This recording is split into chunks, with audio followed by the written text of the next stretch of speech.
Massive protests shook the US this Labor Day. From New York to San Francisco, people filled the streets with one demand: fair wages.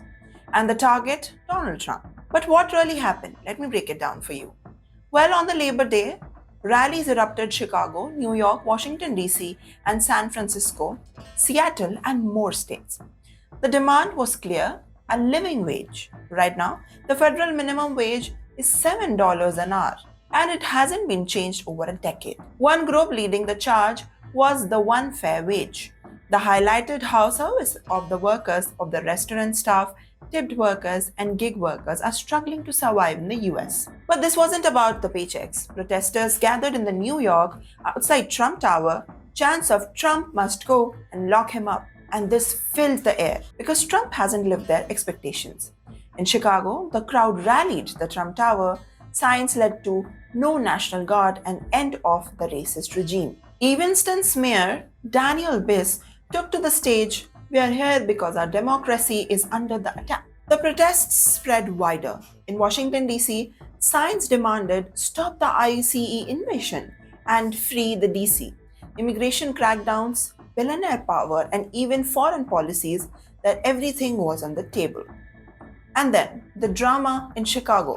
A woman jumped out of the car with the lower plates.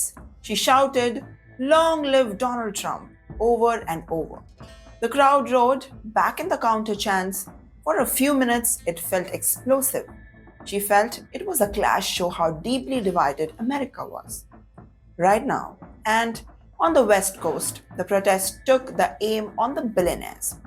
In the Los Angeles, San Francisco, and Portland, signs accused that rich of stealing from the working families and building private armies. Protesters said that the billionaires are crushing the democracies and communities alike.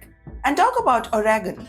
One woman joined out of the frustration with healthcare, immigration, and the security of the social society. And also, same thing happened, drop the power line in Seattle as well. Workers should be more powerful than the billionaire class, the signs shouted. So here's the big picture. These protesters were more about the wages, they were about the anger at the billionaires, frustration with the immigration policies, and deep fear that American democracy itself is at risk. Well, here's a question for you from my side. Will these protesters spark the real change?